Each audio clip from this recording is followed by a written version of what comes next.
geser, kau geser ganti. Masuk adik, masuk. Masuk. Iya, masuk. Iya, udah.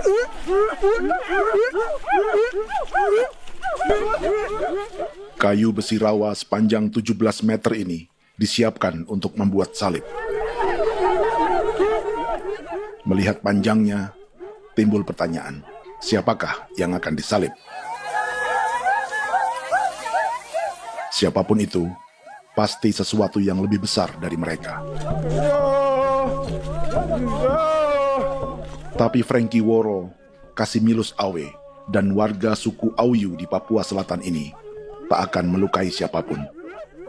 Mereka memakai salib ini sebagai tanda perlawanan.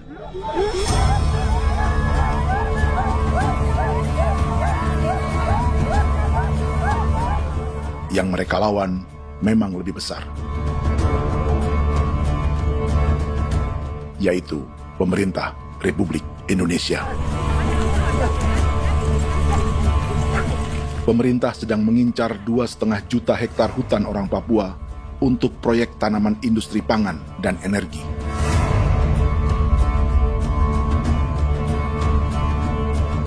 Ratusan kilometer dari salib orang-orang Auyu itu, orang Muyu sedang menyiapkan gerakannya sendiri. Tapi kali ini dalam bentuk sebuah pesta. Pesta yang disiapkan oleh marga Kimco Jinipjo selama 10 tahun.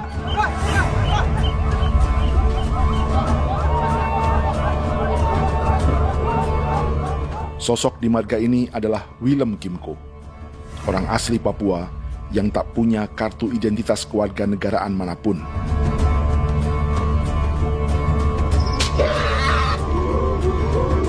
Pesta adat ini sudah cukup langka, tak hanya di Papua, bahkan di kawasan Pasifik dan peradaban Melanesia.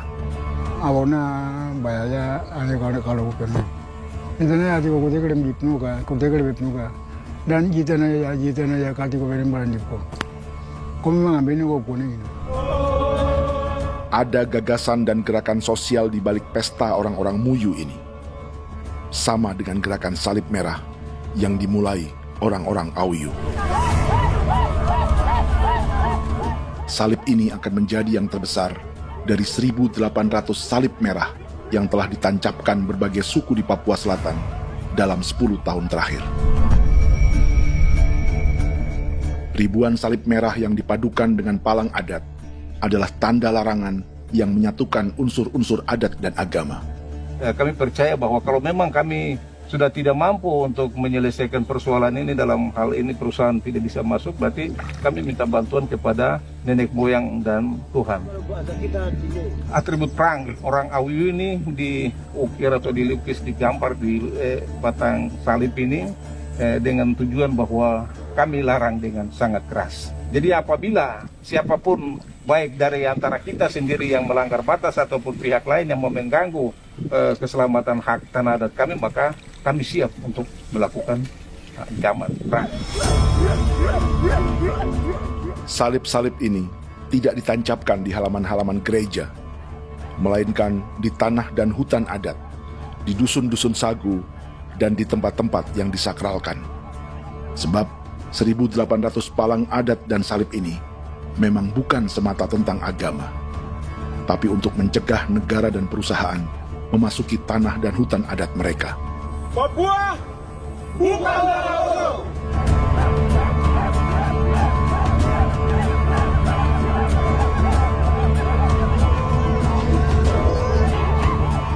Di zaman TikTok ini, kami ingin menceritakan semua ini lewat film yang pendek.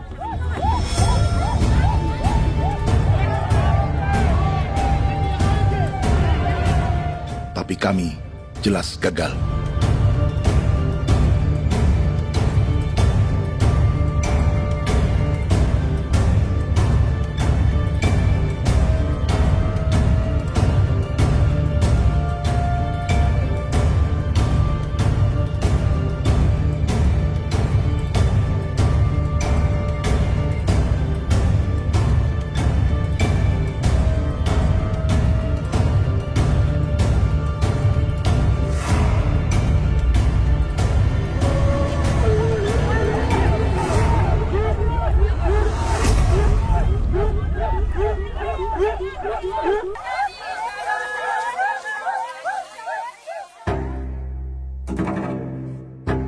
Di planet ini, ada 5 pemilik hutan hujan tropis terluas yang tersisa. Kongo di Afrika, Brazil, Peru, Bolivia, dan Indonesia.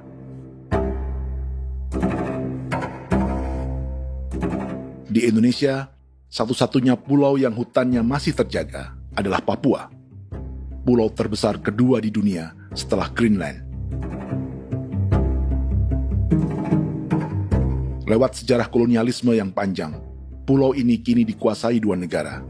Bagian barat oleh Indonesia yang juga dikenal sebagai West Papua, dan bagian timur menjadi Papua Nugini. Dan tepat di perbatasan ini, di bagian Indonesia, sedang terjadi proyek pemusnahan hutan terbesar di dunia.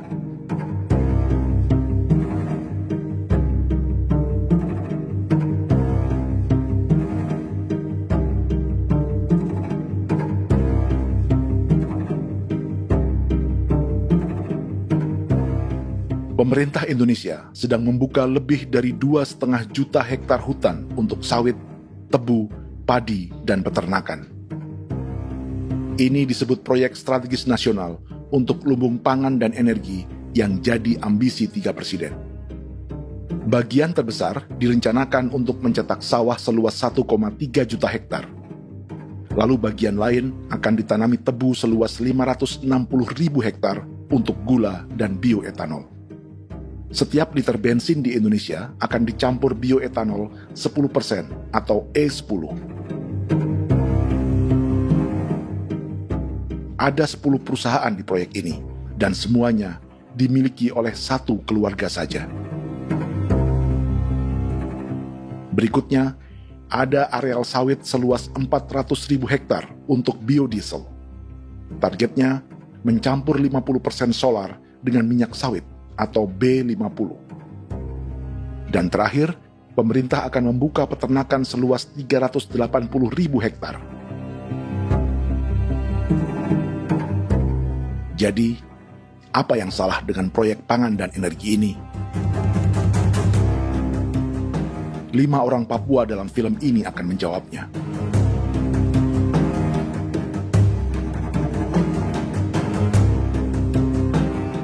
Yang pertama adalah Yasinta Moiwen dari suku Marin.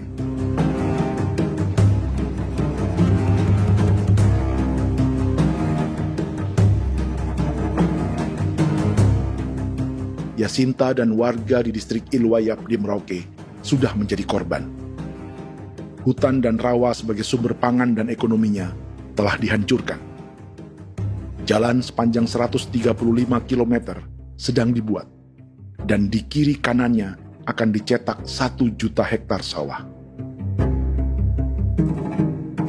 Mereka sulit menolak atau melawan. Salib sudah digeser, masih datang lagi dengan senjatanya mereka nih.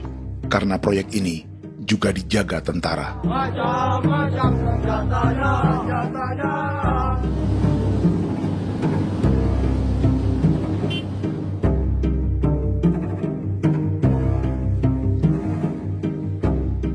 Yang kedua adalah Natalis Buer di distrik Tanah Miring, Merauke. Petani milenial ini merasa ditelantarkan. Sebab setelah hutannya diubah menjadi sawah, sebagian sawah-sawah ini tak tergarap. Orang asli Papua seperti Natalis tak punya modal untuk benih, pupuk, perawatan, hingga ongkos panen.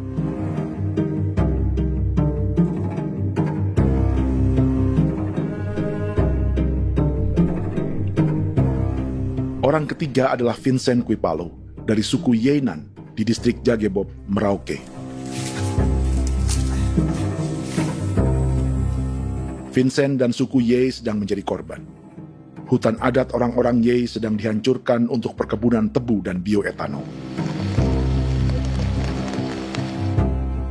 Tanah mereka juga diincar untuk markas-markas militer, pasukan yang akan menjaga proyek pangan dan energi ini.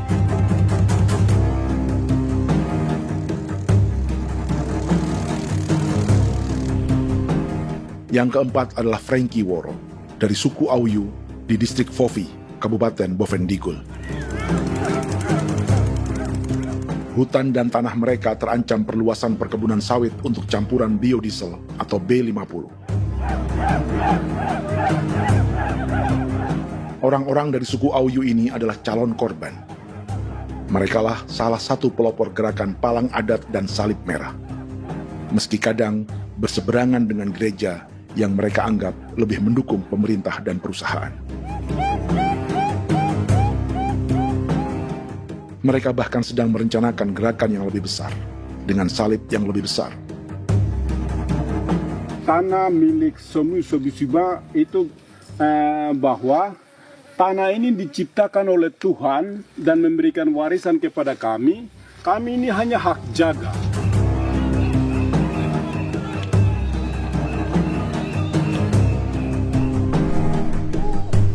Sosok kelima adalah Willem Kimco dari suku Muyu di Bovendigul.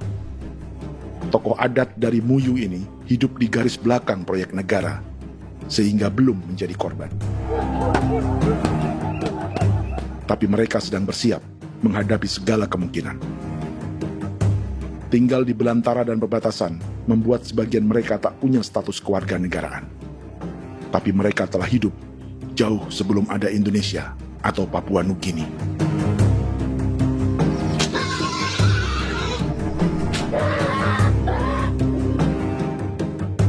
Kelimanya mewakili jutaan orang asli Papua yang sedang terancam eksistensinya. Jika kita merasa kepunahan peradaban Neanderthal di Eropa, Aztec dan Inca di Amerika, atau aborigin di Australia adalah sejarah masa lalu, film ini menceritakan bagaimana pemusnahan sebuah bangsa dan kepunahan sebuah peradaban sedang terjadi di masa hidup kita. Kepunahan bukan karena kerusakan lingkungan dan ruang hidup semata, juga karena dihantam 60 tahun operasi militer.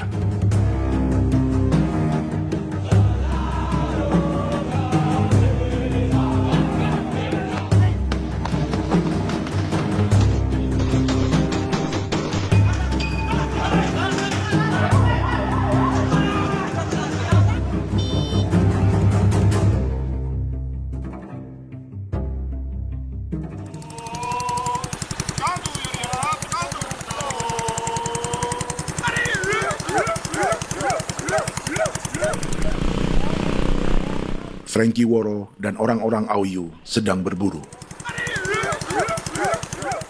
Tapi lokasi perburuan mereka mulai dikuasai perusahaan perkebunan sawit.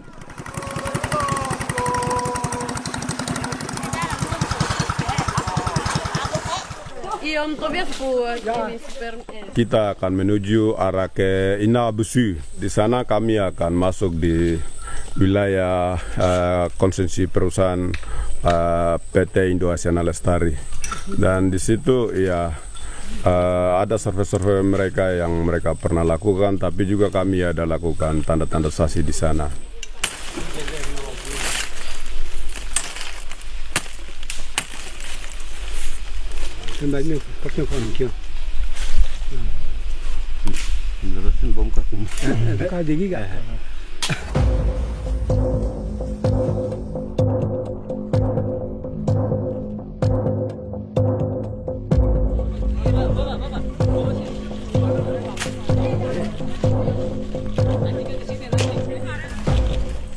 Dapat dengan yang induknya, tapi karena induknya dia lari dong terlambat kerja, akhirnya yang bisa kita dapat dia punya anak ini saja. Ini kalau pakai bahan kayak hasil.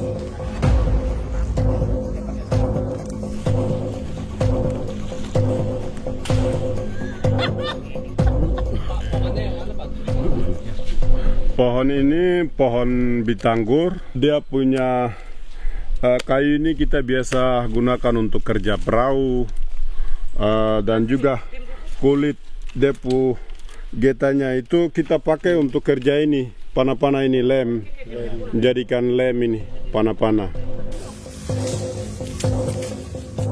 Hutan ini adalah supermarket bagi suku Auyu. Juga lumbung pangan atau bank untuk menyimpan deposito kekayaan alam. Hutan juga tempat yang penuh dengan sejarah suku, situs budaya, dan tempat-tempat sakral. Inilah yang sedang mereka pertahankan dari incaran pemerintah dan perusahaan. Untuk semua alasan ini, mereka menancapkan ribuan salib merah.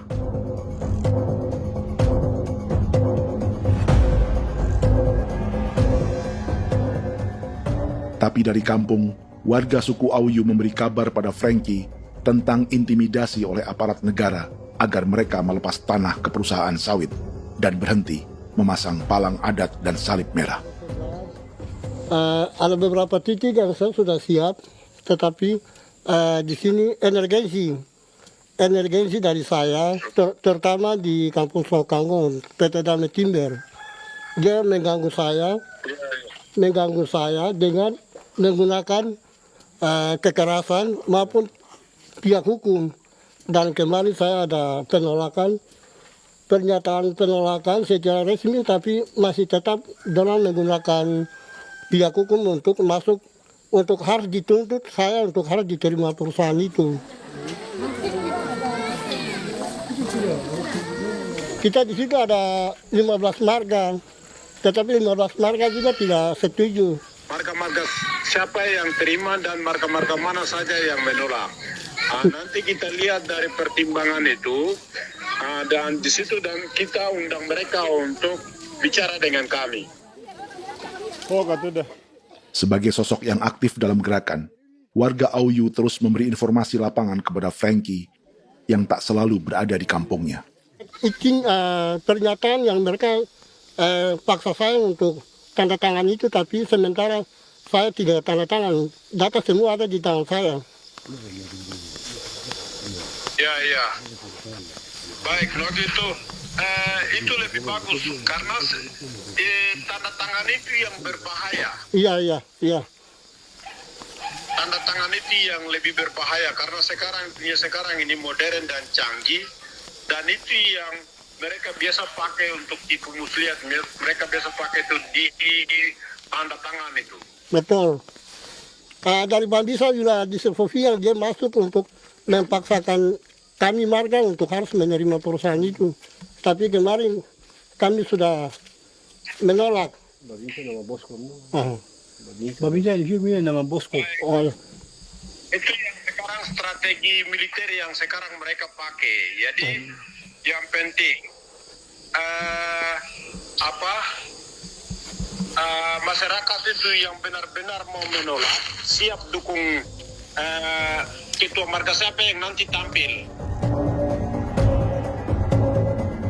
Ini adalah peta konsesi sawit untuk biodiesel dalam proyek strategis nasional. Dan di distrik Fofi inilah orang-orang Auyu hidup dari sungai dan hutan. Tapi Frankie di Bovendigul masih lebih beruntung. Setidaknya dibandingkan Yasinta Mowien di Merauke yang sudah kehilangan hutan dan rawanya.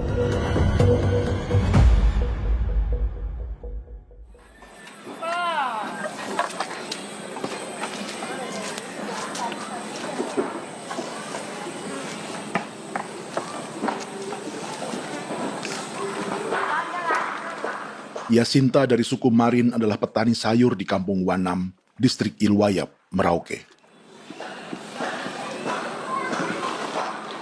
Memanfaatkan lahan yang ada, ia berkebun dan menjual hasilnya ke pasar kampung. Ini ekonomi warga di Wanam untuk menghasilkan uang, lalu memberi barang kebutuhan yang tak bisa mereka produksi sendiri. Tapi kehidupan sebenarnya ditopang oleh ekosistem hutan dan rawa. Inilah sumber pangan utama dan peradaban mereka.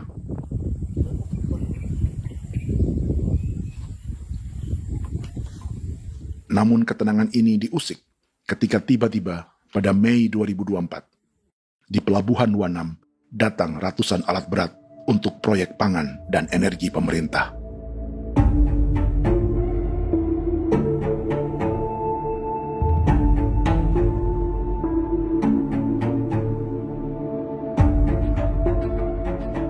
Kami masyarakat setempat kami tidak tahu. Kami kaget pagi-pagi kapal sudah ada di pelabuhan kami.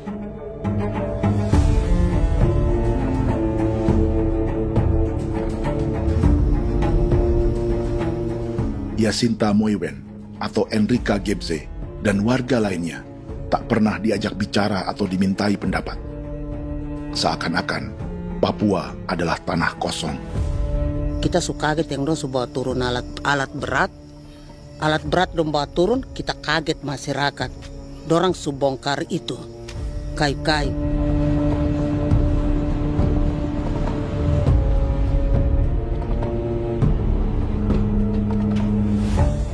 Bersamaan dengan alat-alat berat itu, juga berdatangan tentara Indonesia untuk mengawal proyek pembukaan hutan milik Jacinta.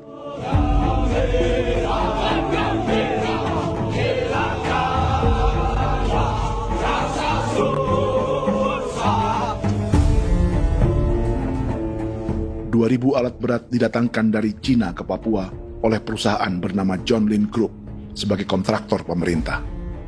Ini disebut sebagai pesanan eskavator terbesar di dunia dengan nilai 4 triliun rupiah.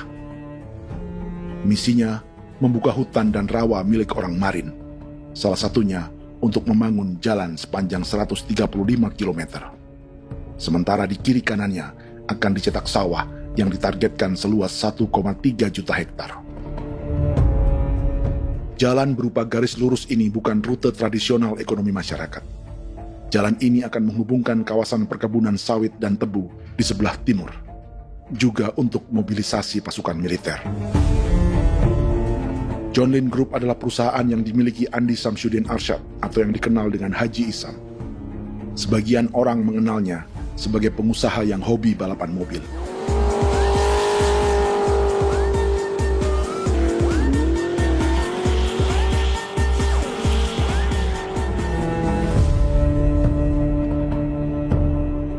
Tapi di Kalimantan, ia berbisnis batu bara, perkebunan sawit, pengolahan karet, penerbangan, perkapalan, dan biodiesel. John Lin Group kini juga menjadi pemilik perkebunan tebu dan pabrik gula terbesar di Indonesia. Sayapnya melebar dari Kalimantan hingga ke Bombana, Sulawesi Tenggara. Perkebunan tebu, pabrik gula, dan industri bioetanol inilah yang juga sedang dikembangkan di Papua. Foto ini adalah momen ketika Isam bersama kerabatnya, Menteri Pertanian Amran Sulaiman dan Menteri Pertahanan Syafri Samsudin meluncurkan program biodiesel atau B50 di Kalimantan Selatan. B50 artinya setiap 1 liter solar, 50%-nya akan dicampur minyak sawit. Perusahaannya, PT John Lin Agroraya, menjadi salah satu pemainnya.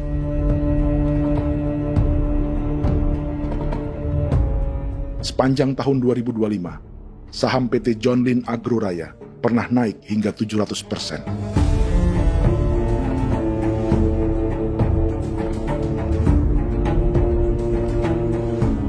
Perusahaan sawitnya yang lain, PT Pradiksi Gunatama, sahamnya bahkan pernah naik 4.000% hanya dalam 1 tahun.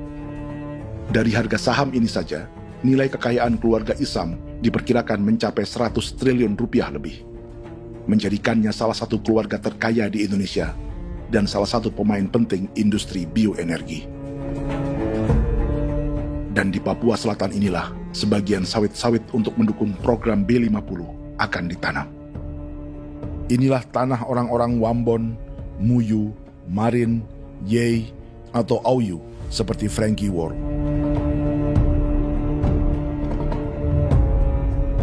Haji Isam pernah menjadi tim kampanye nasional Presiden Joko Widodo dalam pemilu 2019 saat melawan Prabowo. Bintang Mahaputra Utama diberikan kepada Saudara Andi Syamsuddin Arsyad. Beliau berjasa luar biasa dalam mendorong pertumbuhan ekonomi daerah maupun nasional. Setelah menjadi presiden, Prabowo memberi gelar kehormatan Bintang Mahaputra Utama pada Isam.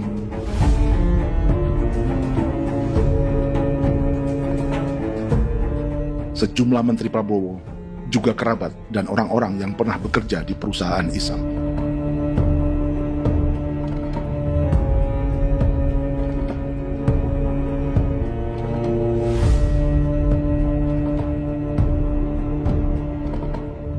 Lawan sebesar inilah yang sedang dihadapi Jacinta di kampung Wanam, Merauke. Atau petani perempuan lain seperti Enrika Gebse. Jadi alam kita ini sudah rusak. Jadi kita itu biasa jalan dari sini tuh harus pasang jerat di situ, harus cari makan di situ lagi. Itu tempat-tempat itu pasang-pasang jerat, tempat babi, rusa, sekarang sudah tidak ada lagi.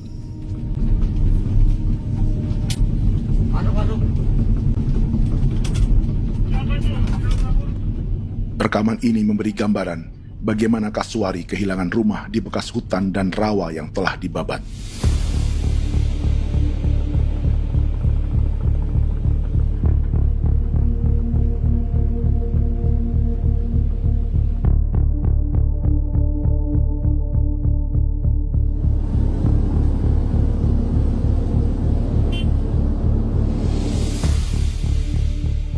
Keterlibatan tentara dalam proyek pangan dan energi di Papua memakai dalih bahwa ancaman terhadap negara kini tak hanya perang secara militer, tapi juga melalui pangan dan energi. Kementerian Pertahanan pun terlibat karena proyek ini dianggap operasi militer selain perang. Jadi tugas kamu adalah menjaga sumber cadangan pangan nasional. Macam-macam senjatanya, Proyek ini menambah panjang alasan mempertahankan kehadiran tentara di Papua dalam 60 tahun terakhir. Saat ini, jumlah tentara Indonesia di Papua mencapai 56.000 personel, atau ada 1 tentara untuk setiap 100 orang Papua. Bandingkan dengan rata-rata nasional, di mana hanya ada 1 tentara untuk 696 penduduk Indonesia. Itu belum termasuk polisi. Artinya, 1 orang Papua dijaga lebih banyak senjata dari rata-rata penduduk Indonesia. Tanah dan hutan diambil secara sepihak untuk kepentingan pembangunan batalion dan bandar antariksa. Ini bentuk perampasan masyarakat. Penolakan kehadiran markas-markas militer terjadi di sejumlah tempat di Papua. Tak hanya karena trauma dan ketakutan, juga karena mengambil tanah-tanah adat.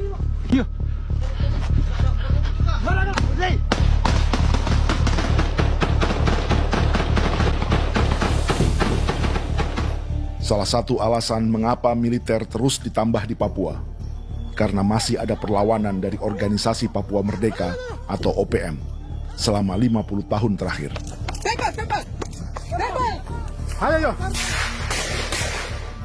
Tapi kekuatan militer OPM diperkirakan hanya 1.430 personel dan 360 pucuk senjata. Selebihnya, mereka menggunakan senjata tradisional.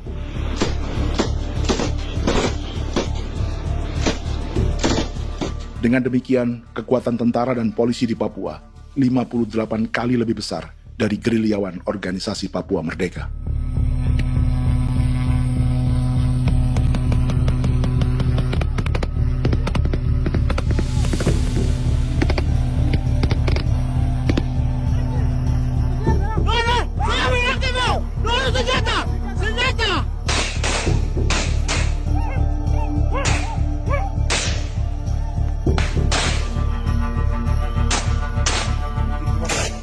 Sebagian tentara berada di garis depan pertempuran, tapi sebagian besar lainnya terlibat operasi non-tempur menjaga proyek pemerintah dan investor swasta.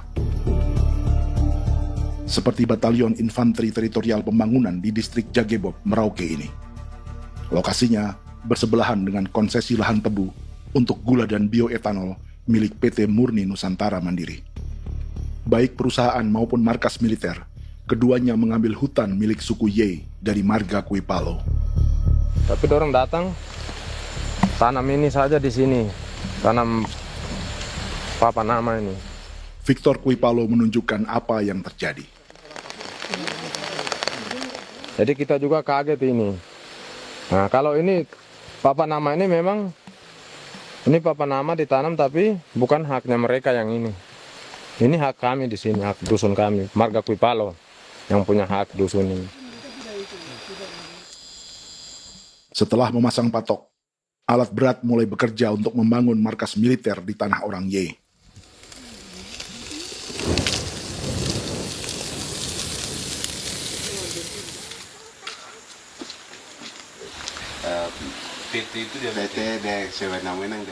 Kehadiran markas militer mengkhawatirkan warga yang pernah mengalami trauma. Takut kenapa? Kalau macam yang awal macam sekarang bu kampung hidup ini kan aman. Terus kenapa harus didirikan korem di sini? Bukankah dengan adanya Korem semakin aman ada tentara di sini? Kalau untuk kampung kayaknya tidak bisa aman kalau ada tentara, paling masyarakat dipukul itu ini. Kalau kampung hidup begini malah saya sejahtera dan saya punya masyarakat. Apa pernah ada pengalaman buruk sebelumnya dengan tentara di daerah sini? Ada yang cerita waktu pos-pos di sini tuh di 13, 12 itu zaman katanya Patimura. Memang kasihan. Malah kita punya orang ini yang dianiaya betul, dipukul. Disuruh kerja bakti tidak mau atau lama mencari, namanya kita pangkur sagu itu butuh waktu 1 minggu. Kalau lama begitu ya paling diseret apa pukul itu. Operasi militer Indonesia di Papua dimulai tahun 1962 lewat Operasi Trikora. Tapi perlawanan bersenjata pertama di Papua baru dilakukan tahun 1965 di Manokwari. Nanti tanggal 1 Mei jam 12.30 pemerintahan di Irian Barat mutlak akan jatuh di tangan.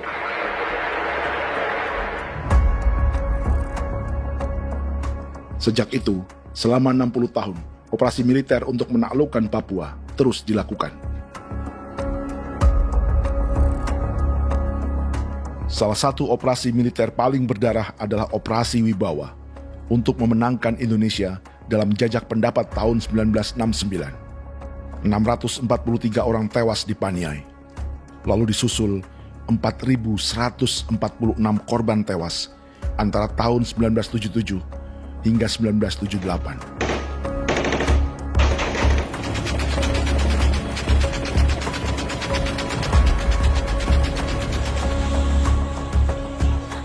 Operasi militer ini menimbulkan gelombang pengungsian hingga kini. Dewan Gereja Papua mencatat 103.000 orang menjadi pengungsi pada tahun 2025 dan nyaris tak diberitakan media-media Jakarta. Jumlah pengungsi terbesar tercatat di Nduga yang mencapai 20.000 jiwa. Banyak di antaranya yang sedang hamil, seperti Jubiana, salah satu pengungsi Nduga. O tagarik mesikagi be muguruk berselari namen wane gosel bigare me egirik munene an nimbo mesle berselar nene wam dagik lek prak de oi gore bangal no so ndak lo yo nanda me anet ndang no yat de nanen di ko nerwa membri wal marwa egirik munene wa tri bel no semana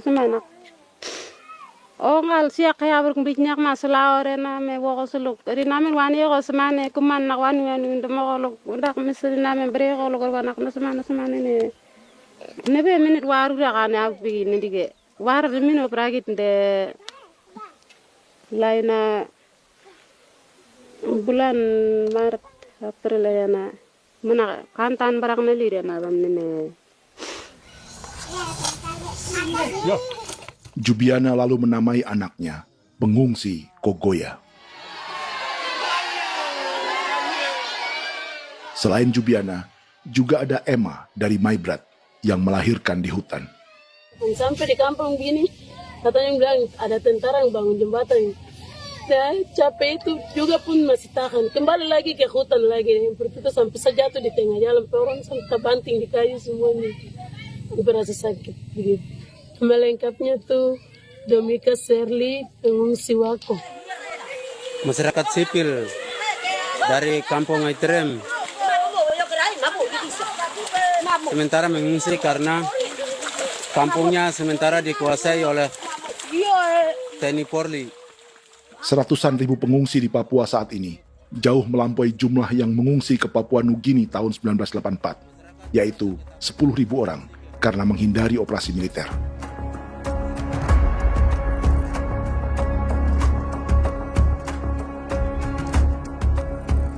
Bersamaan dengan operasi militer, eksploitasi sumber daya alam Papua juga dilakukan sejak masuknya tambang emas dan tembaga Freeport pada tahun 1967.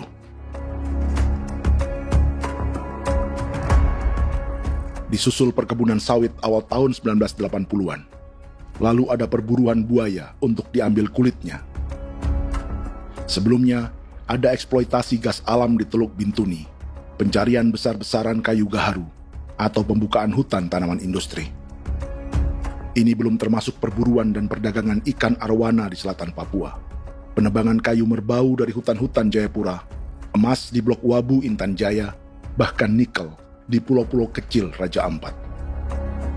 Dan kini, dalam skala yang belum pernah terjadi dalam sejarah, Papua dipaksa mencetak sawah, tebu untuk bioetanol, dan sawit untuk biodiesel.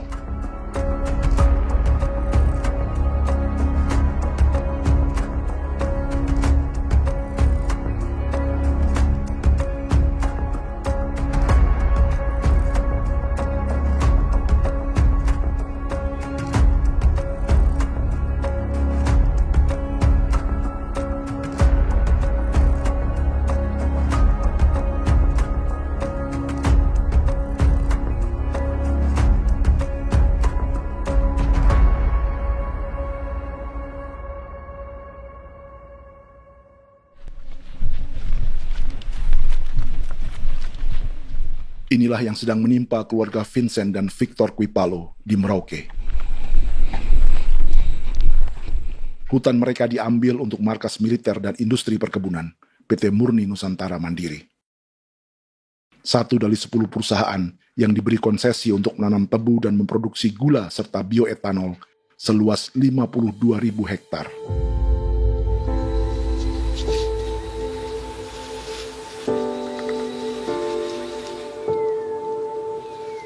Perusahaan ini dianggap mengambil hutan dan tanah orang-orang Ye, terutama marga Kuipalo, yang memiliki hak adat terhadap 2.300 hektar hutan.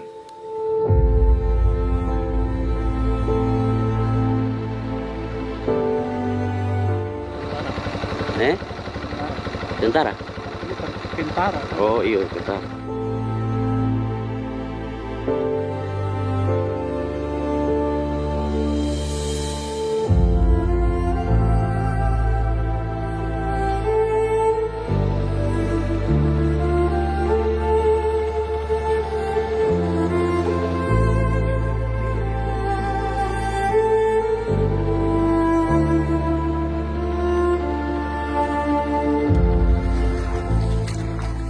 Keluarga Kuipalo sedang melihat apakah perusahaan semakin mengancam tanah mereka.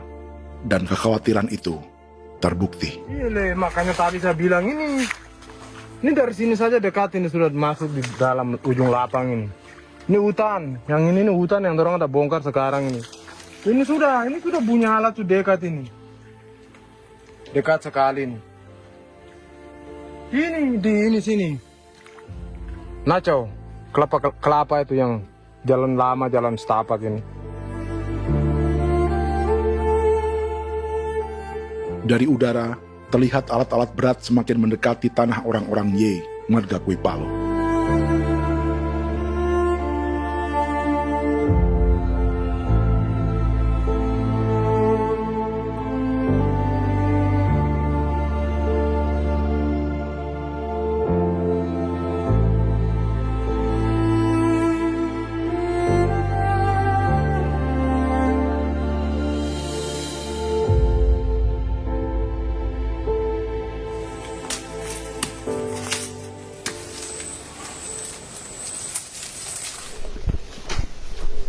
Keesokan harinya, Victor dan kerabatnya memberi tanda cat merah di pohon-pohon yang berada di batas tanah mereka.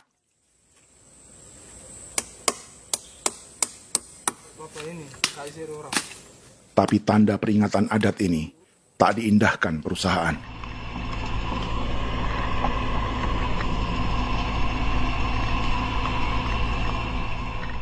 Dua bulan kemudian, perusahaan tetap memasuki tanah marga Kuipalo. Sama-sama.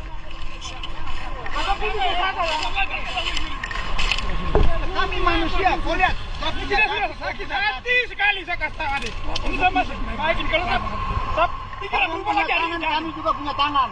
Hanya beda rambut. Mister itu juga. Woi. Ubah buka. Tidak.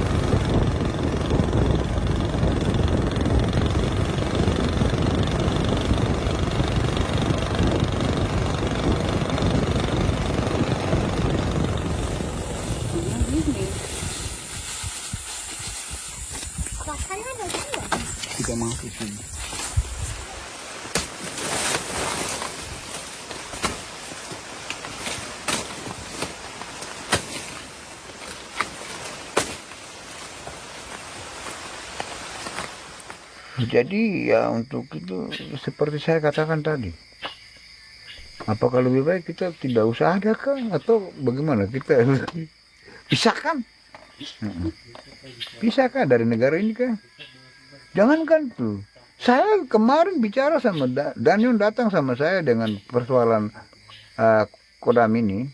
Saya bilang, Pak Daniel, kalau lebih baik saya ngungsi ke Papua Nugini. Dia bilang, aduh Bapak jangan begitu. Ya memang, kalau tidak bisa menghargai kami, lebih baik pilihan yang itu yang saya memilih. Lebih baik saya pindah dari sini. Saya mengungsi ke Papua Nugini, di negara tetangga. Masih di laut. Apa? Ada ini. Karena saya bilang sama Kapolsek, Pak, Agustus ini, 17 Agustus saya tidak kasih naik bendera merah putih. Saya bendera ada, nanti saya taruh di meja. Bendera saya ada. Karena saya punya pikiran percuma kita ini merasa bahwa kita hidup di bawah naungan merah putih. Ternyata merah putih tidak lindungi kami. Tidak anggap kami sebagai kami rakyatnya. Dia lambang negara. Dan kami menghargai lambang negara itu. Ternyata lambang negara ini, kita bernaung di bawah lambang negara ini, kita tidak dilindungi. Hak kita tidak dihargai.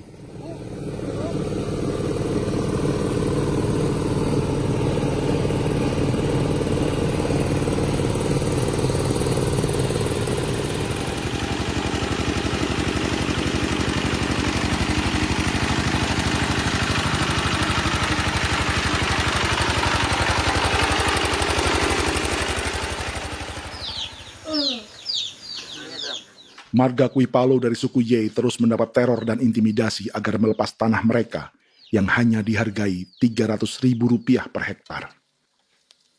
Tapi mereka tidak berjualan tanah. Makanya mama itu tidak suka untuk lepas tanah. Untuk apa? Baru di dalam hutan itu ada obat-obat tradisi. Itu sudah Kalau macam ada sayur juga, kita ambil sayur yang dia tumbuh sendiri. Jadi kita ini mau kemana, kalau itu sudah digusur, ya habis. Kita ini jadi penonton.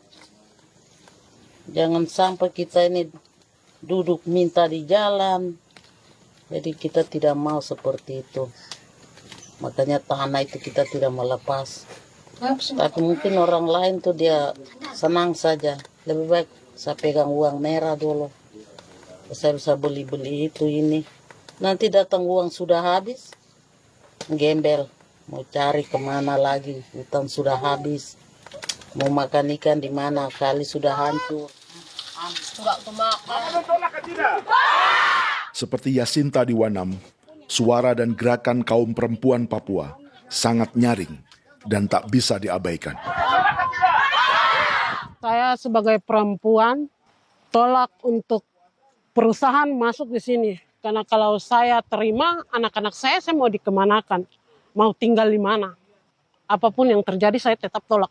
Demi tanah ini saya akan berjuang, demi saya punya anak-anak. Yang katanya mengutamakan anak Papua, nyatanya yang kerja kebanyakan ya orang-orang Jawa. Saya sendiri orang Jawa, tapi bukan mau bicara yang tidak-tidak.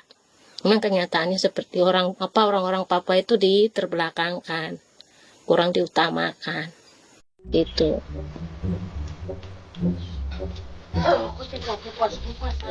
Proyek food estate seperti mencetak sawah, bukannya tak diikuti warga Papua.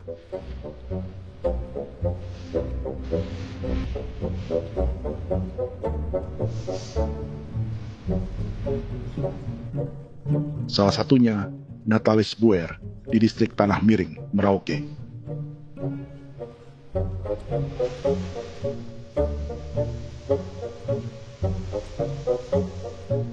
Setelah menghabisi hutan, pemerintah Indonesia mencetak sawah untuk tanaman padi karena beras mulai menjadi makanan pokok menggantikan sagu. Sebagian besar penggarapnya adalah warga transmigran yang datang sejak era 1980-an. Bahkan petani transmigran sudah ada sejak Belanda membuka proyek padi kumbe di distrik Kurik. Lokasi yang sering jadi langganan pejabat Indonesia memamerkan sawah di Papua. Tapi Natalis juga ingin belajar menanam padi atau bersawah. Namun ia kesulitan karena dibutuhkan modal untuk benih, pupuk, hingga pemeliharaan dan panen. Lalu sawah-sawah ini pun mulai dikuasai pendatang.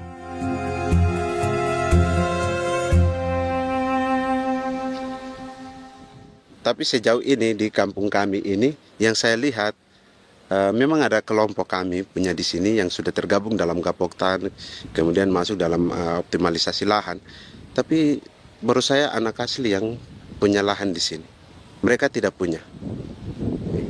Pemerintah dalam hal ini adalah Kementerian Pertanian bersama-sama Kementerian Pertahanan yang dalam hal ini pada garis di bawahnya adalah TNI Angkatan Darat, memberikan support yang maksimal kepada masyarakat khususnya di Merauke dalam rangka. Saya kemarin habis 9 juta. 9 juta ya? Iya, 9 juta karena dia sudah tidak dipakai toh. Ya. Dia sudah... Perempuan Papua seperti Filomena juga mau bertani. Pemerintah memberi bantuan Rp900.000 per hektar lewat program optimalisasi lahan atau OPLAH. Tapi dibanding biaya produksi dan harga jual gabah, Filomena mengaku berkali-kali rugi dan kini memutuskan tak lagi menggarap sawahnya. Terus kita harus cari uang untuk kombek. Betul. Karung kita beli. Karung beri sendiri lagi. Tenda kita beli. Ini dari yang offline ini don tidak siapkan. Tidak ada. Tidak ada ya, jadi mama don sendiri. Itu yang saya ada bilang, 900.000. Itu modal untuk kerja sawah ini. Mulai dari kerja sampai nanti panen. Panen. Wih, ngeri sekali. Iya, lucu toh? Tidak dapat itu. Betul, Mam. Dong maksud begini. Kalau disuruh tanam ubi berhektar-hektar, mari datang. Kita tahu cara rawatnya bagaimana, iya. Tanamnya bagaimana, tanam model bagaimana supaya hasilnya model begitu. Kita tahu. Kalau yang ini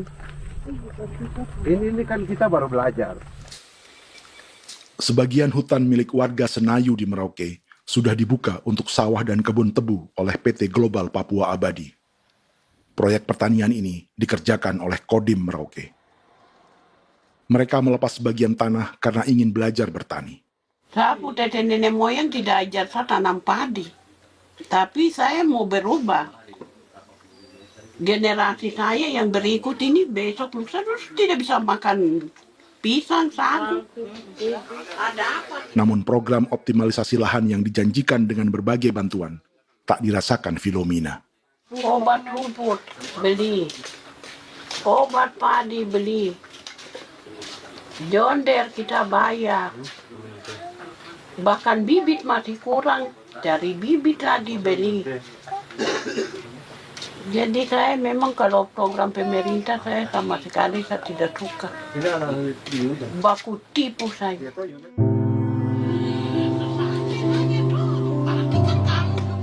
Mereka merasa ditinggalkan sendiri, jatuh bangun belajar bertani padi.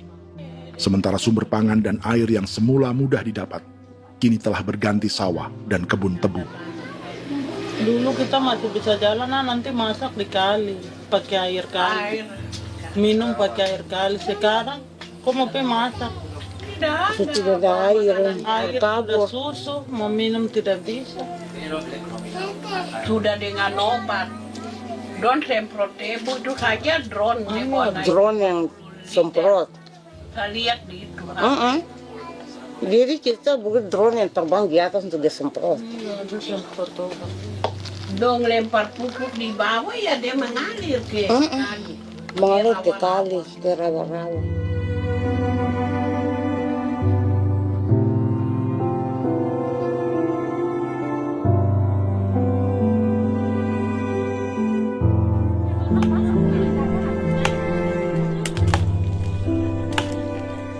Seperti pertanian sawah bagi orang Bali atau Toraja, bagi orang Auyu dan suku-suku lainnya di Papua Selatan, sagu juga bukan semata tentang pangan.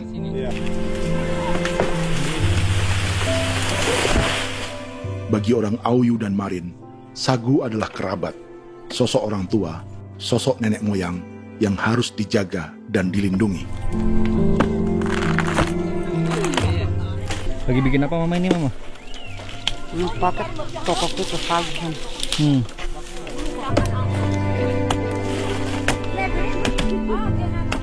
Kami diingatkan oleh leluhur, sagu itu tidak boleh digusur dan tidak boleh diganggu dengan cara apapun, dan di dalam rangka kepentingan apapun tidak boleh. Kamu harus bela, bahkan sampai nyawa pun harus menjadi taruhan demi membela keselamatan penggerakkan sagu di atas tanah ini.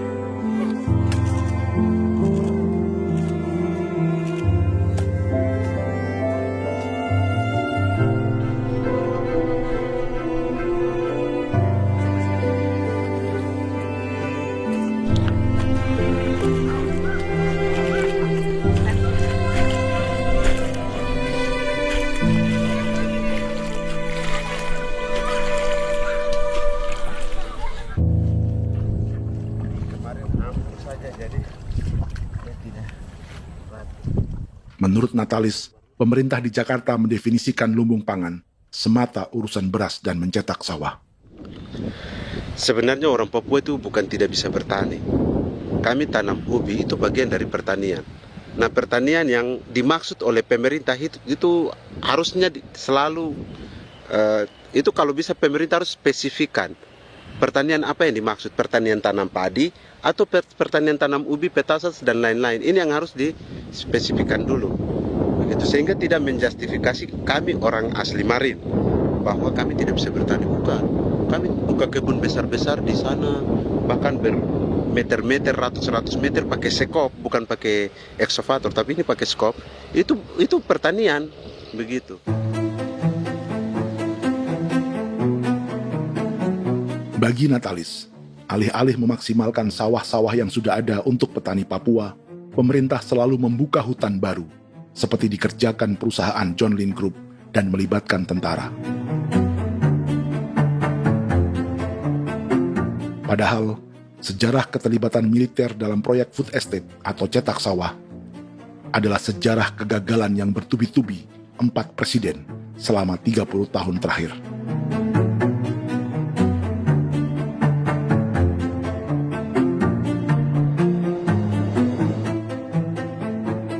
Papua bukan yang pertama menjadi proyek lumbung pangan yang melibatkan tentara. Kalimantan telah menjadi korban 30 tahun sebelumnya.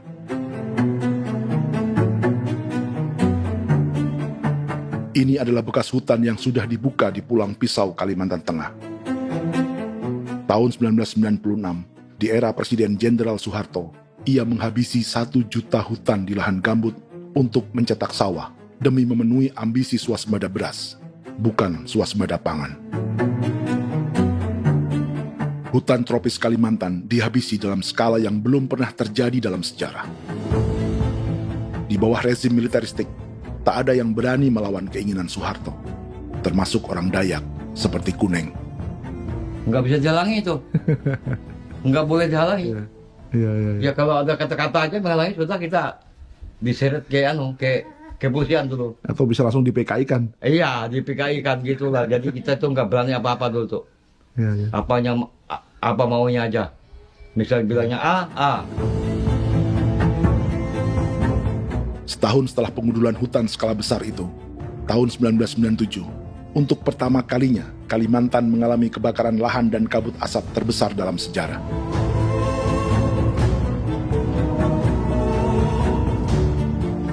Sebagai ilustrasi, ini kondisi kabut asap tahun 2015.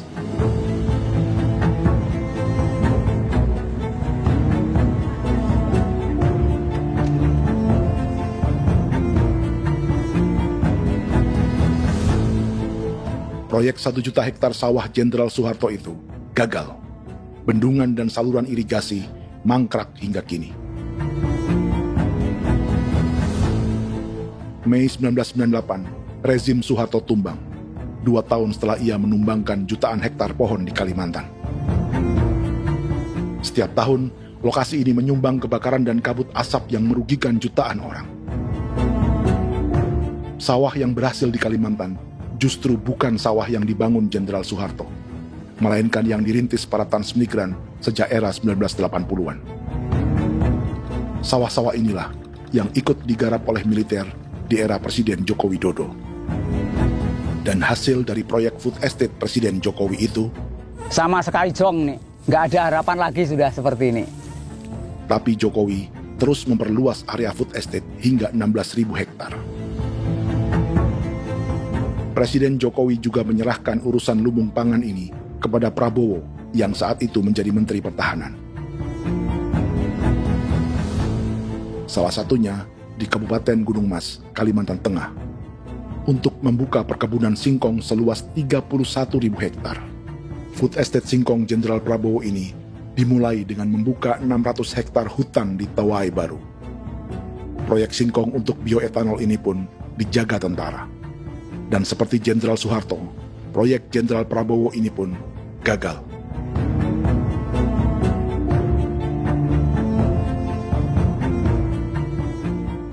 Dengan reputasi ini, Joko Widodo dan Prabowo justru sedang membuka 2,5 juta hektar di Papua.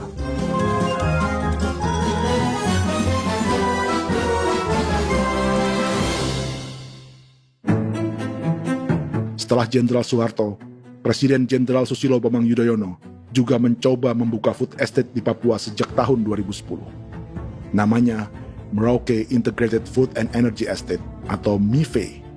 Proyek ini juga gagal. Lalu di lokasi yang sama, Jokowi berusaha meneruskan dengan proyek mencetak sawah 1,2 juta hektar yang juga gagal. Sekarang yang paling siap adalah 1,2 hektar. Yang 1,2 juta hektar. Dan kini, Prabowo yang pernah gagal dengan 600 hektar singkong di Kalimantan justru akan mengulangi di Papua dengan skala 2,5 juta hektar. Di daerah Papua pun harus ditanam kelapa sawit supaya bisa menghasilkan juga BBM dari kelapa sawit. Dalam setiap proyek pangan dan energi di Papua, yang lebih menonjol bukan tanaman pangannya, melainkan untuk energi atau bahan bakarnya. Sawit untuk biodiesel dan tebu untuk industri bioetanol. Ada 10 perusahaan yang diberi konsesi hingga 0,5 juta hektar untuk tebu. Dan 10 perusahaan itu dimiliki oleh satu keluarga saja.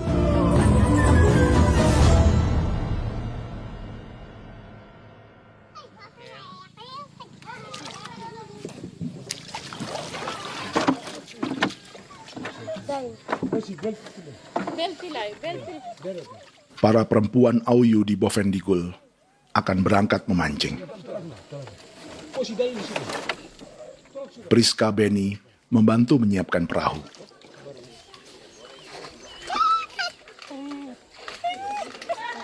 Mereka akan mengumpulkan bahan pangan di hutan untuk persiapan acara penancapan salib merah berikutnya.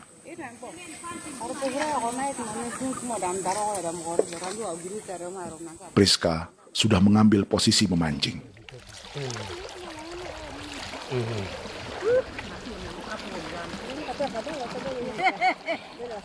1.800 salib merah telah dipasang di wilayah adat berbagai suku di Papua Selatan untuk menghalau perusahaan sawit dan tebu.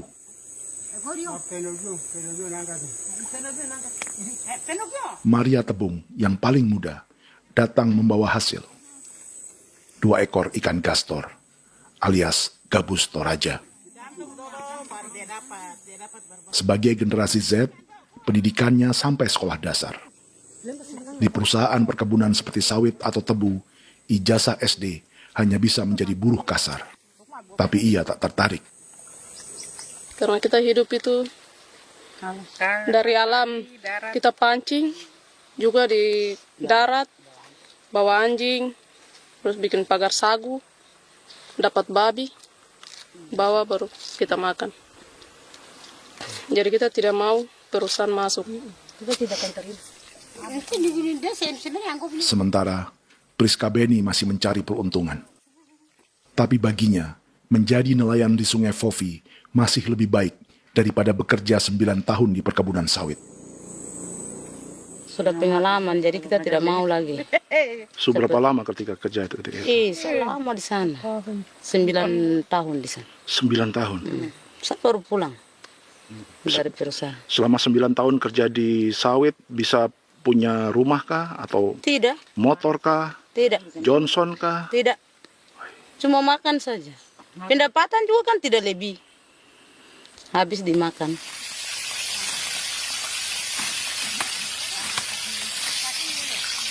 Satu minggu libur berapa hari? Tidak libur. Minggu tetap kerja? Tetap kerja. Tidak bisa ke gereja? Hari Minggu kerja. Jadi Dia tidak mengenal agama perusahaan itu. di grup perusahaan sawit Korindo, Priska digaji 2 juta rupiah per bulan dan tinggal di mes karyawan. Tapi gaji itu dipotong bahan makanan atau BAMA rata-rata 1 juta rupiah setiap bulan. Korindo adalah grup perusahaan yang salah satu usahanya adalah hutan tanaman industri dan sawit di Bovendigul dan Merauke. Di Papua, mereka memakai bendera PT Tunas Sarwa Ema. Perusahaan ini pernah memberi bantuan pada Keuskupan Agung Merauke. Keuskupan Merauke belakangan mengeluarkan pernyataan mendukung proyek strategis nasional di Papua. Umat Katolik yang memprotes sikap gereja tersebut ditangkap polisi. Jadi selama 9 tahun tidak bisa nabung? Tidak. Makan saja. Makan saja. Makan saja. Menabung bagaimana? Keperluan banyak. Tidak sampai. Habis di anak-anak uang sekolah. Uang 1 juta itu mana sampai. Mau nabung juga tidak cukup. Sudah pengalaman, jadi kalau di sini perusahaan mau masuk tidak.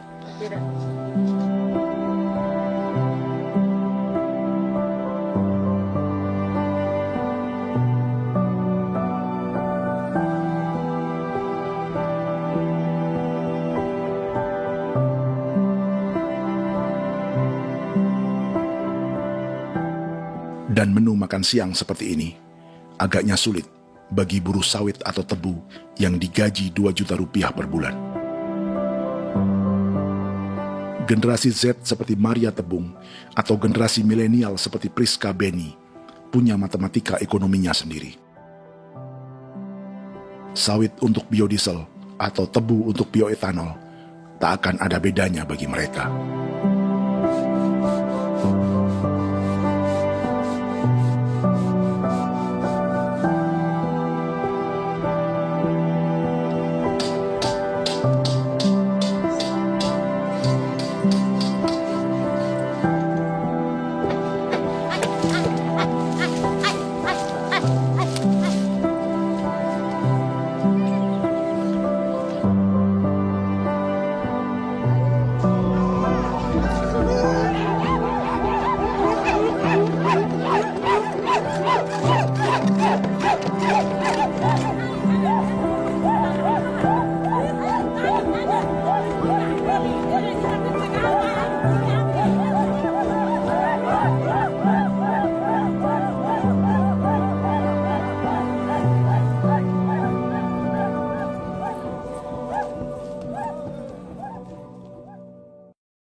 Perkebunan tebu 1,5 juta hektar di Merauke adalah ide 3 presiden untuk menggenjot penggunaan bioenergi sebagai campuran bahan bakar fosil.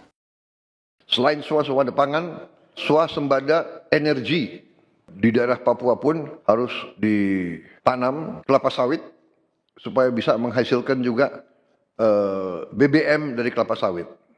Juga tebu menghasilkan etanol. Singkong, kasava juga untuk menghasilkan etanol. Bioetanol adalah bahan bakar nabati atau tumbuhan yang dapat dicampur dengan bensin. Sama dengan program biodiesel yang mencampur solar dengan minyak sawit. Pertamina saat ini sudah menjual BBM bioetanol dengan campuran 5% yang dipasarkan dengan merek Pertamax Green 95. Tapi pemerintah ingin menaikkan kadarnya menjadi 10% atau E10. Maka ke depan kita akan mendorong untuk ada E10. Kemarin malam sudah kami rapat dengan Bapak Presiden. Bapak Presiden sudah menyetujui untuk direncanakan mandatori 10% etanol. Idenya untuk mengurangi ketergantungan pada bahan bakar fosil yang diimpor dan menimbulkan polusi.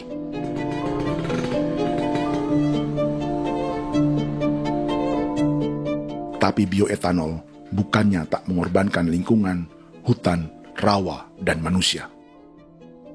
Karena program E10 membutuhkan 7,3 miliar liter bioetanol, maka lahan yang dibuka untuk menanam tebu bisa mencapai 1,3 juta hektar.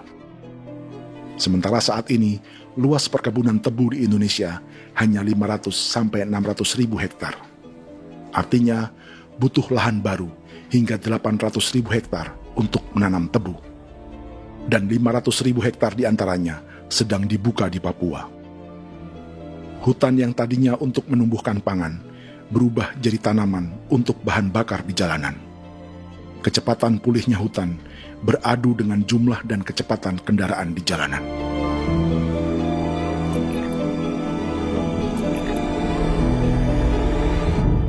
Dahaga terhadap energi tak pernah bisa dipuaskan. Setelah minyak sawit untuk biodiesel, dunia kini merambah singkong, jagung, dan tebu untuk bioetanol. Benua Amerika, Eropa, sebagian Afrika, hingga separuh Asia kini mulai memakai bioetanol sebagai campuran bahan bakar.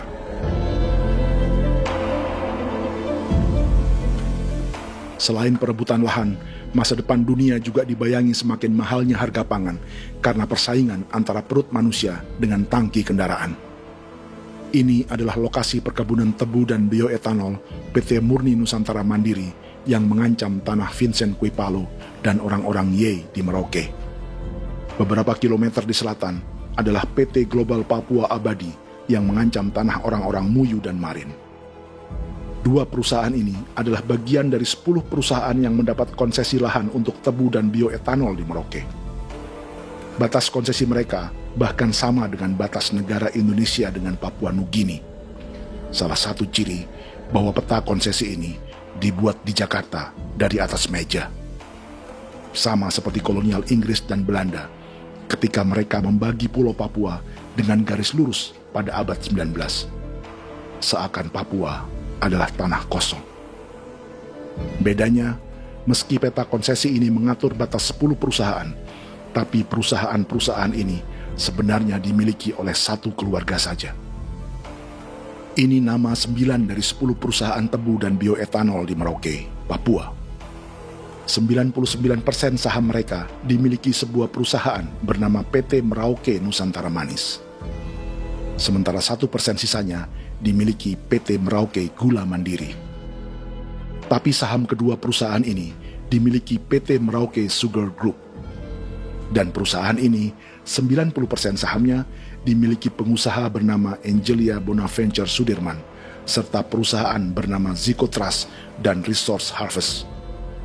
Lalu 10% lainnya dikuasai PT Papua Energi Abadi, yang pemiliknya adalah Dudi Christian dan Angel Madeline.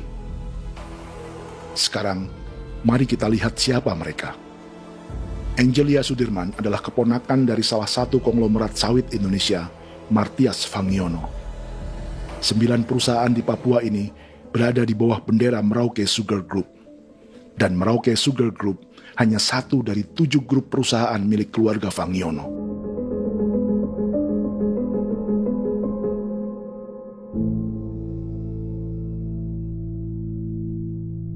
Ini Martias Fangiono.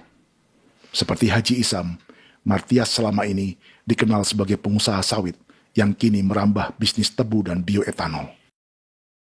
Ini momen saat penanaman perdana tebu di Merauke bersama Presiden Joko Widodo Juli 2024. Di sini juga ada anak Martias Fangiono, yaitu Wirastuti Fangiono. Wirastuti adalah salah satu yang menonjol dari keluarga Fangiono. Tahun 2025, Forbes mencatatnya sebagai konglomerat termuda dengan kekayaan 23 triliun rupiah yang mengendalikan 2 grup usaha, FAP Agri dan Surya Dumai Industri. Keduanya adalah perusahaan sawit dan biodiesel. Anak dan bapak ini adalah investor utama bagi Jokowi dan Prabowo untuk proyek tebu dan bioetanol di Papua. Sementara yang ini adalah Martua Sitorus, pemilik raksasa agribisnis dunia, Wilmar International, yang juga memegang konsesi sawit di Papua lewat berbagai perusahaan. Tapi Martua kini memakai bendera baru, yaitu KPN Corporation, atau Karunia Prima Nastari. KPN inilah yang memiliki kelindan bisnis dengan keluarga Fangiono untuk proyek tebu Merauke. Apalagi, grup Wilmar yang didirikannya juga pemain gula utama di Australia. Tahun 2010, Wilmar membeli 100% saham perusahaan gula terbesar Australia, Sucrogin. Akuisisi senilai 1,5 miliar dolar Amerika ini langsung menjadikan Wilmar pemain tebu terbesar kelima dunia. Sebagian bibit tebu yang ditanam di Merauke adalah varietas yang dikembangkan Lembaga Riset Gula Australia atau Sugar Research Australia. Sugar Research Australia lalu menjalin kontrak pengembangan bibit dengan PT Global Papua Abadi milik Fangiono. Tapi masalahnya, Sugar Research Australia adalah badan publik yang tugasnya memajukan petani tebu dan sebagian dananya berasal dari pajak warga Australia. Itu artinya, warga Australia membiayai pengembangan bibit tebu untuk investor dan pemerintah Indonesia. Dokumen ini menunjukkan bahwa lembaga yang dibiayai warga Australia itu pernah memiliki kontrak penyediaan bibit dengan PT Global Papua Abadi milik keluarga Fangiono. Kontrak itu baru berakhir pada November 2024. Artinya, saat Presiden Jokowi dan keluarga Fangiono menanam bibit tebu pada Juli 2024 ini, kontrak itu masih berlaku. Nama lain dalam keluarga ini adalah Siliandra Fangiono, yang pada tahun 2024 dijuluki Raja Sawit Termuda dengan kekayaan 39 triliun rupiah dalam catatan Forbes. Ia mengendalikan grup First Resources. Secara umum, keluarga Fangiono memiliki 20 perusahaan di Sumatera, 32 perusahaan di Kalimantan, 1 di Jakarta, 2 di Singapura, dan 25 perusahaan di Papua. Di Papua, perusahaannya tersebar dari Sorong, Mapi, hingga Merauke. Para politikus dan pejabat Indonesia terus membesarkan konglomerasi, meski Martias Fangiono pernah divonis 1,5 tahun penjara karena kasus pembalakan liar dan kebun sawit ilegal tahun 2007. Sementara tahun 2022, Wilmar terlibat kasus korupsi ekspor minyak sawit dan divonis mengembalikan kerugian negara 11,8 triliun rupiah. Tumpukan uang ini disebut sebagai pembayaran dari grup Wilmar yang diterima secara simbolis oleh Presiden Prabowo pada Juni 2025 lalu. Tapi peran raksasa biodiesel dan bioetanol dunia ini belum akan surut di Indonesia. Bahkan sebaliknya. Sebuah dokumen presentasi bisnis dari Wilmar International Limited pada tahun 2010 ini bisa menjadi petunjuk. Presentasi ini bagian dari proses pembelian 100% saham raksasa tebu Australia, Sucrogin. Dalam presentasi ini, Wilmar mengaku ditawari konsesi lahan 200.000 hektar di Papua, atau dulu disebut Irian Jaya, untuk menanam tebu. Dengan penerbangan hanya 2,5 jam dari kantor Sucrogin di kota Townsville ke Merauke, Wilmar akan mengawinkan bisnis gula dan bioetanolnya menjadi pemain dunia.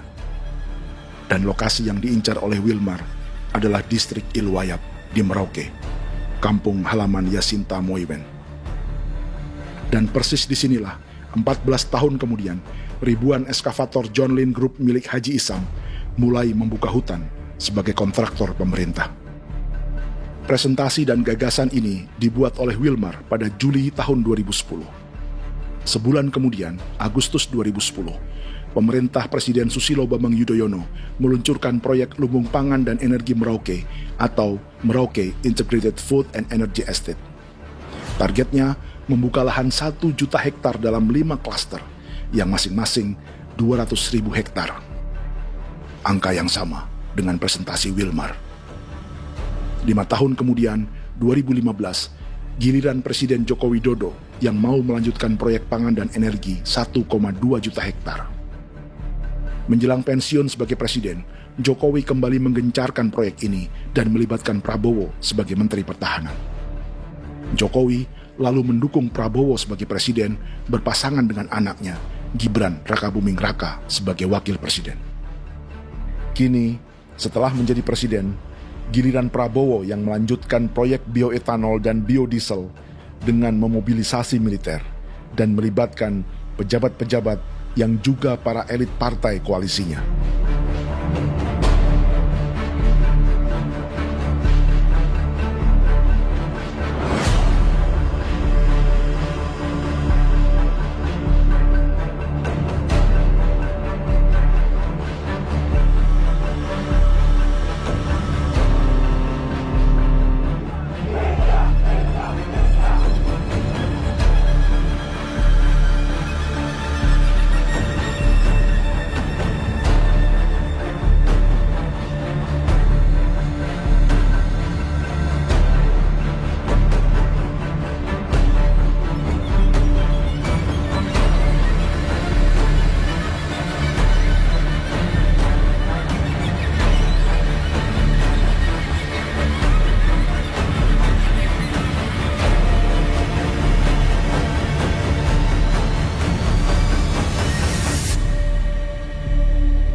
Tahun lalu, hutan-hutan di Pulau Jawa dalam waktu singkat berubah menjadi perkebunan tebu di bawah rezim kolonial Belanda.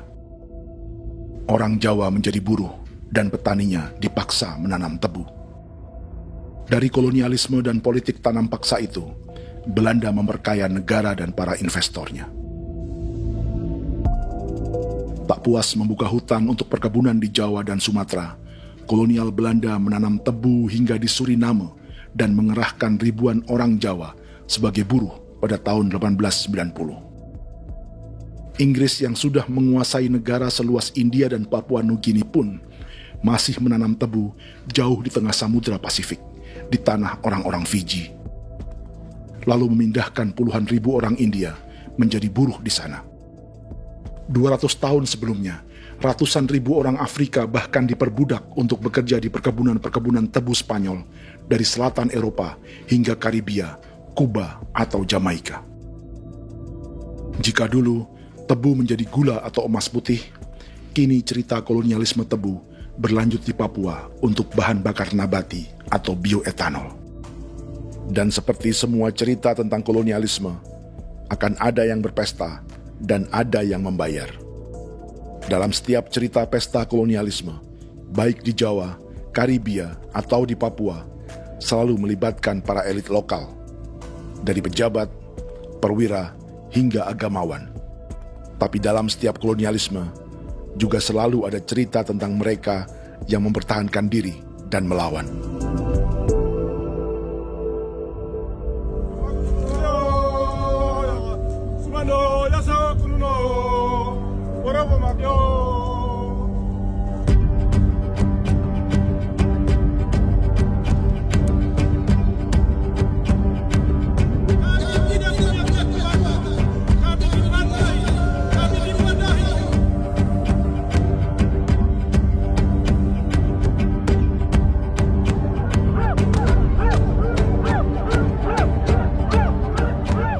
Dalam sejarah Gereja Katolik banyak pemimpin-pemimpin yang adalah tanda petik itu adalah Judas-Judas juga.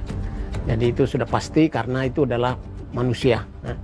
Satu sisi sebagai manusia dalam perjalanan digoda, apalagi ada dalam posisi-posisi jabatan ya mungkin banyak tawaran-tawaran lain, lalu disitulah terjadi pergeseran keberpihakannya kepada misi gereja tadi itu untuk umat, untuk mereka yang tertindas. Orang kirim ekskuvator, orang kirim tentara, orang kirim polisi. Pukul kami bukan pencuri, kami tidak pernah mencuri orang barang. Kami tidak pernah menangis ke orang lain. Kami tidak pernah menangis ke kita bapak mama, kami menangis kepadamu. Tuhan kami lemah. Ibu tidak tahu. Dia kata begini hijau cikui ya. Orang lain datang ke bangsa kami, ke wilayah kami untuk kasih habis kami.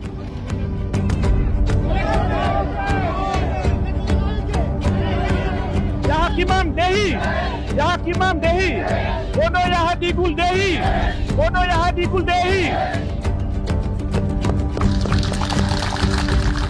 Kita buat saksi seperti begini untuk menolak perusahaan apapun yang masuk di tanah kami. Kalau kita kasih, kita bikin rusak sekarang, kita punya generasi berikutnya mau dapat kemana.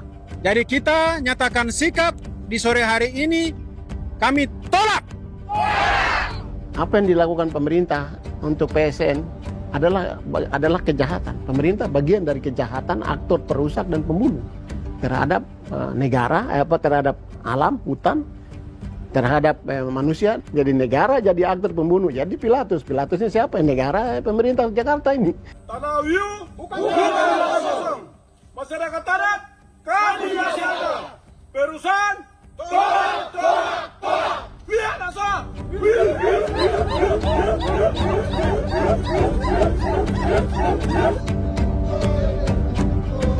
Jika tanah adat dan hutan adat hilang, kami mau hidup di mana? Maka di sini saya mau bilang, negara jangan tipu-tipu kami lagi.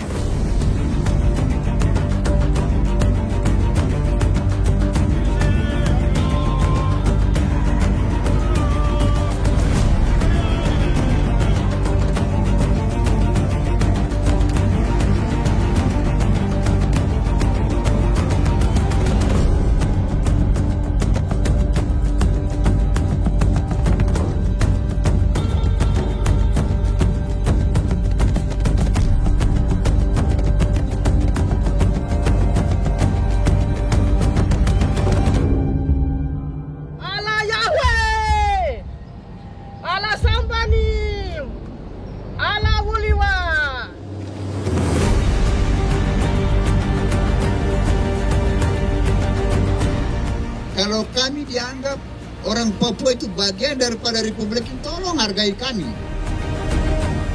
Dengan adanya PSN, PT John Hindrup yang sudah menerobos tanah kami dan hutan kami, merusak alam kami. Itu yang kami datang ke Jakarta jauh-jauh dari Papua. Kami mau bersuara kepada Bapak Presiden Prabowo Subianto, di mana keadilan untuk masyarakat Papua. Tolong lihat masyarakat Papua yang sudah mati. Kami bersepakat menyatakan, 1. Gereja-gereja di Indonesia mendukung masyarakat adat yang menolak proyek strategis nasional di tanah Papua. 2. Gereja-gereja di Indonesia menolak militerisme dan otoritarianisme di Indonesia.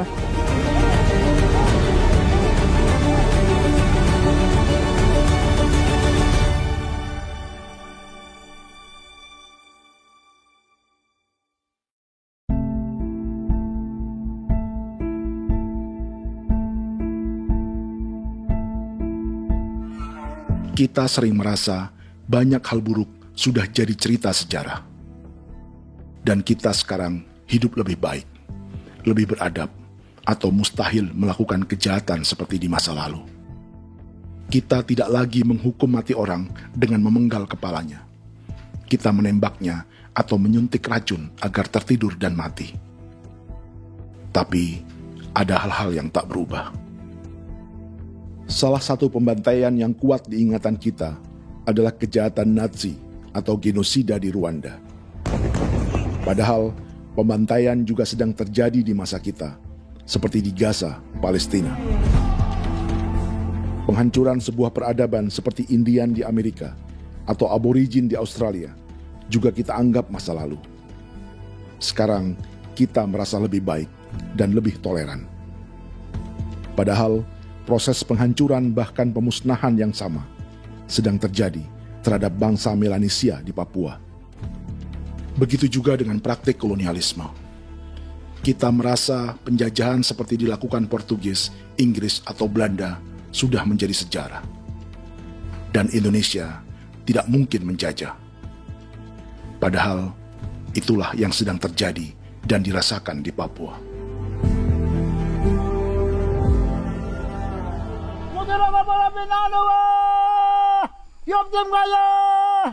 Kautang Maya, Upaka Maya, anak dia mana namanya? Jalannya sejarah ini disadari Willem Kimco di pedalaman Bovendigol, Papua. Hidup terpencil dan tak tersentuh urusan negara bukan berarti selalu aman.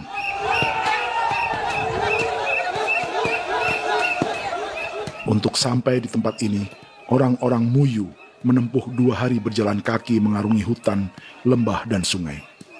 Termasuk mereka yang datang dari perbatasan Papua Nugini. Mereka berkumpul untuk memenuhi undangan pesta adat yang disebut Awon Atatbon atau Pesta Babi. Yang mengundang adalah marga Kimco Jinipjo. Yang dituakan di marga ini adalah Willem Kimco. Ia tak punya kartu tanda penduduk dan kewarganegaraan manapun, baik Indonesia atau Papua Nugini. Tahun 1984, 10.000 orang Papua, terutama suku Muyu, mengungsi ke Papua Nugini untuk menghindari operasi militer Indonesia, termasuk Willem Kimco.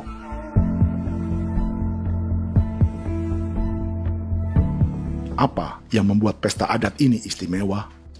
Apa bedanya dengan acara serupa yang dihadiri pejabat, tokoh agama, LSM, atau yang direkam oleh kru televisi dan konten kreator? 13, 14, 18. Pertama, untuk membuat pesta babi, orang Muyu perlu persiapan selama 10 tahun. Sebab, babi-babi yang akan jadi bagian dari pesta ini tak boleh dibeli, alias harus dipelihara sendiri. Babi-babi ini bukan bantuan pejabat pemerintah, gereja, atau LSM.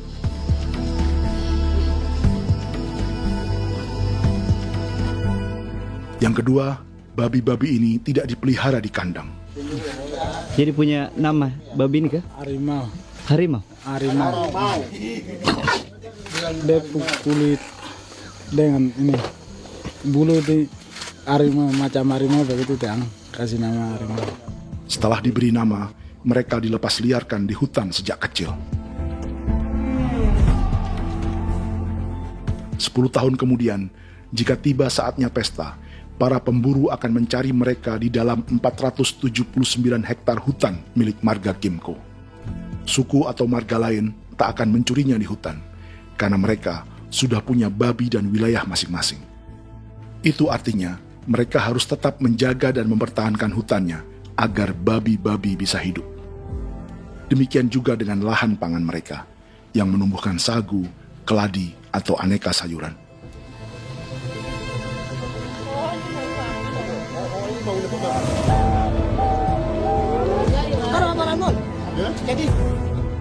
Yang ketiga, dalam Awon Atatbon atau pesta babi, binatang ini tidak dimakan secara gratis. Setiap marga atau klan dalam suku Muyu akan membayar jerih payah tuan rumah menjaga hutan dan memelihara babi.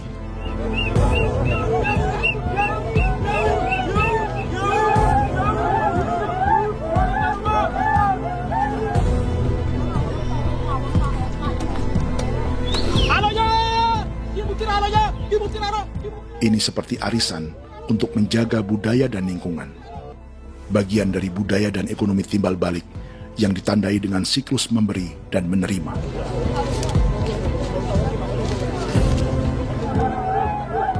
Ini juga cara orang Muyu membangun dan memperluas aliansi.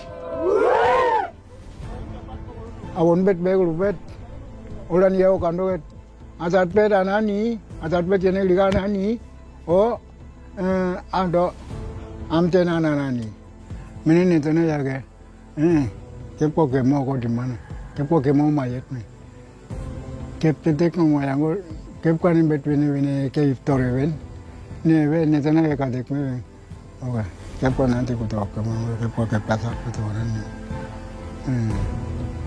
kene man gini wane wane, koko kati bolon jabengo, koko kuning bolon ja. Jika Willem Kimco dan marganya bisa menjaga hutan dan wilayahnya, marga lain ikut diuntungkan sebagai sebuah ekosistem. Demikian juga sebaliknya. Alasan keempat, mengapa pesta babi ini memiliki tempat khusus dalam peradaban orang Muyu, karena Willem Kimco khawatir peradaban mereka akan punah, menyusul ancaman terhadap ekosistem dan hutan. setiap marga atau klan harus mengkonsolidasi diri dan membangun aliansi.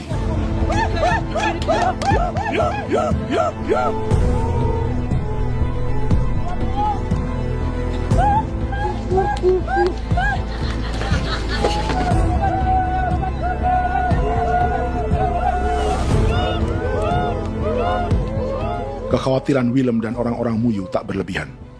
Ruang hidup mereka bersinggungan dengan proyek bioetanol dan biodiesel pemerintah Indonesia. Mereka juga tahu apa yang telah dan sedang menimpa suku lain seperti Auyu di Bovendikul atau Yainan dan Marin Anim di Merauke.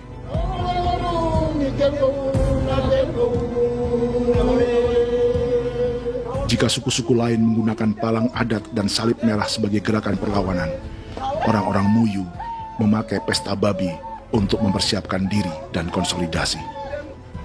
Sebab, berbeda dengan saat mengungsi tahun 1984, kali ini yang datang ke tanah orang-orang Muyu tak hanya tentara, juga alat-alat berat bersama para pebisnis pangan dan energi. Mau madu, mau datang.